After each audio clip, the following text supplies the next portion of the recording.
সবাইকে আমন্ত্রণ জানাচ্ছি সংবাদপত্রের পর্যালোচনা ভিত্তিক পত্রিকার চোখে দেশ অনুষ্ঠানে।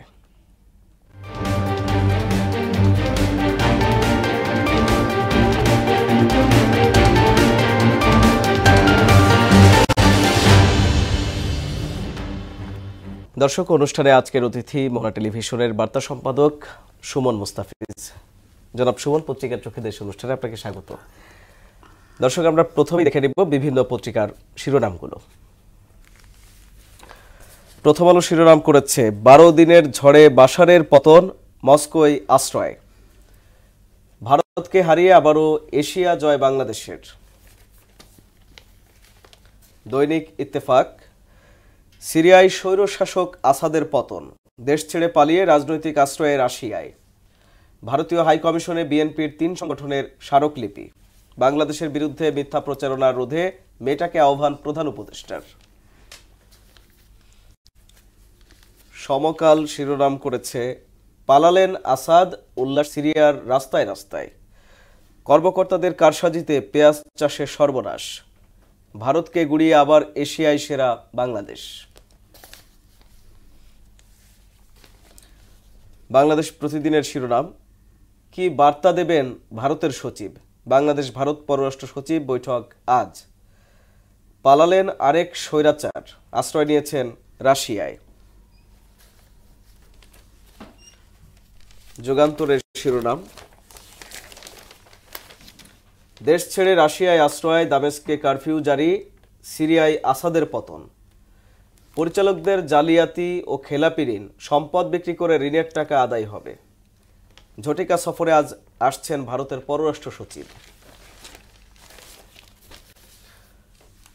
বণিক বার্তার শিরোনাম, বছরে অনুমোদন 20 থেকে 22,000, প্রকৃত সংখ্যা কেউ জানে না। বাংলাদেশে বিদেশিদের চাকরির আবেদনে বিডার অনুমোদন।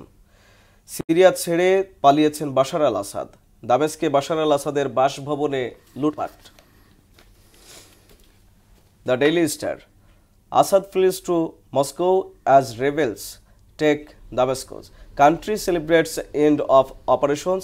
World urges stability.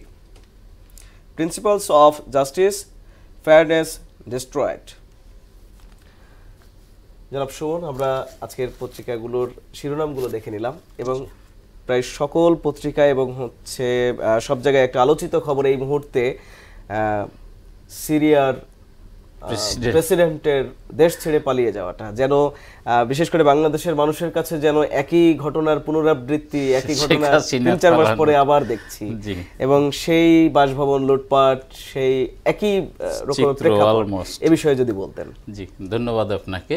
আসলে ঘটনা পরম্পরা খুব অল্প, মানে কত মাস চারেকের ব্যবধানে বাংলাদেশের সাথে যে ঘটনা, হ্যাঁ, তো সেখানে বলা হয়েছে যে মাত্র 12 দিনের অভিযানে, মাত্র 12 দিনের মানে এই আপনার সংগ্রামেই মানে পালাতে বাধ্য হলেন আসাদ।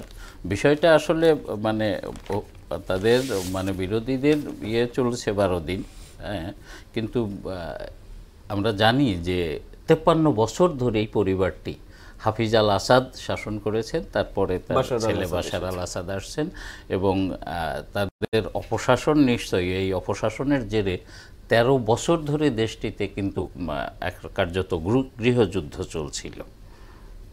তো তারই ধারাবাহিকতায় এই 12 দিনের সংগ্রামে বা 12 দিনের আন্দোলনে যে বিজয় হয়েছে, প্রকৃতপক্ষে এটা 13 বছরের ঘটনাক্রমের ধারাবাহিকতা, আন্দোলন সংগ্রামের ফসল 12 দিনে এসছে আর কি। তো এখানে আপনার সহজভাবে যেটা বলার যে 13 বছর ধরে একটা দেশের মানুষ সংগ্রাম করছে বা একটা সরকারের বিরুদ্ধে আন্দোলন করছে, সেখানে তো আপনার সেই সরকারের স্বৈরাচারিতা বা অপশাসন কতখানি ছিল এই স্বল্প পরিসরে সেটা বলেই শেষ করা যাবে। এবং এটা থেকে কি আরো একটা বিষয় কি আসলে স্পষ্ট হয় কিনা যে আসলে কোন স্বৈর শাসকেরই আসলে স্থায়িত্ব থাকে না, একটা সময় গিয়ে শেষ হবেই। এক্স্যাক্টলি, একটা সময়ে গিয়ে তারা ক্ষমতা পাকাপোক্ত করার জন্য যত ধরনের অবিচার, অন্যায় সব কিছুই করতে থাকে একের পর এক, এবং যেটা মানে ক্ষমতায় টিকে থাকার জন্য বিভিন্ন হ্যান্ডসগুলোকে তারা মানে কন্ট্রোল করা, নিয়ন্ত্রণের চেষ্টা করে। আইন প্রয়োগকারী সংস্থাকে তারা নিয়ন্ত্রণ করে, বিচার বিভাগকে নিয়ন্ত্রণ করে, ব্যুরোক্রেসিকে নিয়ন্ত্রণ করে, এইভাবে ক্ষমতায় টিকে থাকতে চায়। একটা পর্যায়ে গিয়ে যাদেরকে কন্ট্রোল করে, যাদেরকে গ্রিপসে নিয়ে নেয়, তারাও বিদ্রোহী হয়ে ওঠে এবং তখন মানে বাধ্য হয় আর কি, যে কোনো স্বৈরাচারী পতনে বাধ্য হয়। আর আমার কাছে সাধারণ বিবেচনায় মনে হয় যে আপনার আমাদের মতো এই অনুন্নত বা মাঝারি উন্নয়নের দেশগুলোতে 2 মেয়াদের বেশি কোনো সরকারের ক্ষমতায় থাকা মানে সে অন্যায়ভাবে ক্ষমতায় থাকে।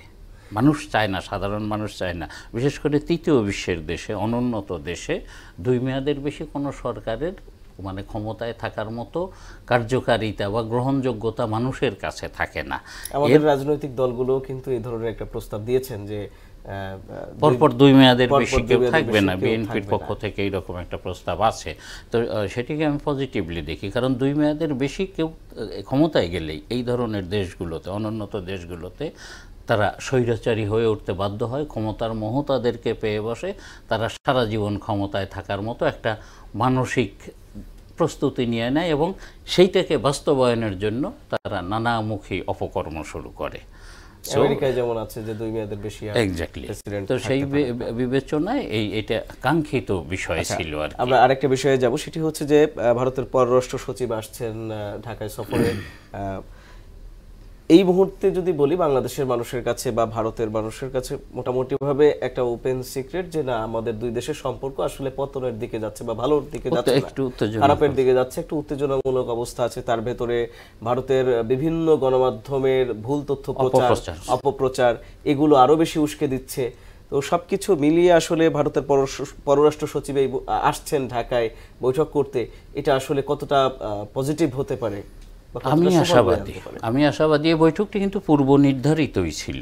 তবে সবশেষে গত সপ্তাহে আমরা জানি যে আগরতলায় বাংলাদেশের সহকারী হাই কমিশনে স্থানীয় কিছু হিন্দুত্ববাদী সংগঠনের আগ্রাসন, সেটা খুব ন্যাক্কারজনক ঘটনা ছিল। বাংলাদেশের জাতীয় পতাকা অবমাননা করা হয়েছে।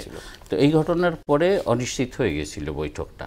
তো আবার সব কিছু কাটিয়ে আবার বৈঠকের মানে প্রস্তুতি চলছে। হয়তো কিছুক্ষণের মধ্যেই পৌঁছেও যাবেন ভারতের পররাষ্ট্র সচিব।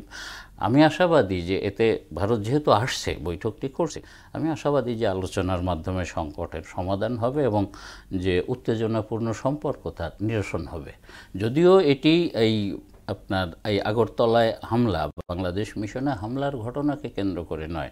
আমরা জানি যে গত 5 আগস্ট শেখ হাসিনা ভারতে আশ্রয় নেওয়ার পর থেকেই সম্পর্কের অবনতি হচ্ছে এবং ভারতের মিডিয়াগুলো এটাকে আরো চরমভাবে আমরা গতকালও একটা সংবাদ দেখেছি, সংখ্যালঘু ব্যাপারটাকে হচ্ছে যে বারবার তুলে এনে একটা কি বলে